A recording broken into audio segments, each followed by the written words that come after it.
Membaca data 6 presiden hingga yang kini menjabat secara ekonomi, ada hal yang menarik. Ada 3 data yang coba kita bandingkan. Sahabat, tujuan informasi kali ini segaris lurus dengan informasi-informasi sebelum ini, di mana 3 presiden terakhir terbukti tidak bisa membawa Indonesia menjadi negara superpower. Lalu ada 10 nama calon yang saat ini ada di berbagai media dan lembaga survei, di mana mereka mau menjadi pemimpin 280 juta bangsa Indonesia nantinya. Pertanyaannya, siapa yang akan membuat Indonesia di tahun 2045 Indonesia bisa menjadi negara superpower? Kalau dari yang 10 nama tadi, ternyata semuanya adalah terpengaruh 3 pemerintahan terakhir mindset bernegaranya. Akankah kita memilih satu di antara 10 itu, atau kita cari yang lain? Atau kalaupun mereka tidak terpengaruh, kita tanya, mana konsepnya ketika nanti menjabat? Mana rencana besar atau grand plan-nya untuk membuat Indonesia menjadi negara superpower 21 tahun ketika dirinya menjabat? Oke, kembali ke prestasi 6 presiden termasuk yang terkini. Kita bahas indeks Gini terlebih dahulu, yang kalau dibahasa sederhananya adalah bagaimana kemakmuran didistribusikan dengan mengukur jarak antara the have, orang kaya, dengan the poorest atau orang miskin.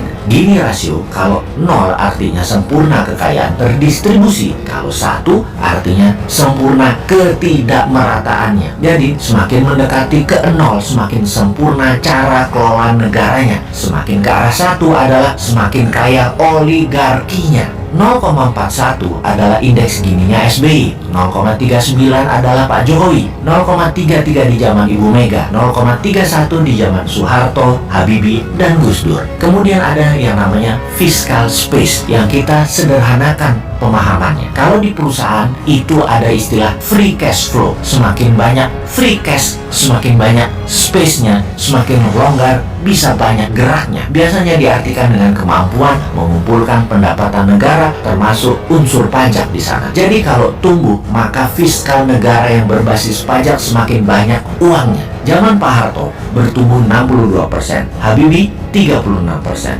Gus Dur 45%, Megawati 34%, SBY 285%, dan Pak Jokowi 6%. Dan tidak ketinggalan pendapatan per kapita, di mana rata-rata pendapatan setiap individu untuk hidup 1 tahun itu adalah pendapatan per kapita atau dikenal dengan istilah GDP per kapita. Pak Harto selama 31 tahun tumbuh 767%, Habibie dalam 1 tahun menjabat tumbuh 45%, Gus Dur 2 tahun menjabat 12%, Megawati 3 tahun menjabat 54%, SBY 10 tahun 204%, dan Jokowi 7 tahun 11%. Kita urai pertumbuhannya di rata-rata. Kalau itu per tahun, Soeharto 24%, Habibie 46%, Gus Dur 6%, Megawati 18%, SBY 20,4%, Jokowi 1,5%. Sekali lagi, hanya 1,5%. Kita tidak usah teruskan rapor tadi karena nggak enak sama yang masih jabat dan pejabat teras lainnya. Kita diskusikan ke depan saja. Bagaimana membuat Indonesia GDP per kapitanya dari 3.900-an sekarang menjadi 10.000 dalam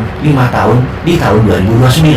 Bagaimana pendapatan per kapita menjadi $20.000 per kapita di tahun 2035 dan menjadi $40.000 per kapita di tahun 2045. Kita tanya ke incumbent, kayaknya 3 tahun lagi hanya bisa naikin hutang dari 6.500 triliun ke 10.000 triliun. Itu sebuah kepastian. Kalau kita tanya ke 10 calon yang nanti di tahun 2024, kayaknya belum ada yang mikirin karena otaknya saat ini adalah hanya bagaimana menjadi terkenal dan disukai publik. Ketika menjabat, kumaha engke wae lah, rakyat teu ngarti. Pastinya ketika menjabat nanti, ya dalam 5 tahun, otopilot aja pemerintahannya dan kelolaan bernegaranya. Keputusannya tetap populis. Populis di mata rakyat dan populis di mata Tiongkok. Kalau Newman jelas, printing money, bunga deposito 0%, kelolaan selat dan perairan internasional di wilayah Indonesia 100% untuk keuntungan Indonesia, seluruh sumber daya alam mineral sampai hasil akhir 100% diproduksi lokal, sehingga kita pun memiliki bursa barang jadi,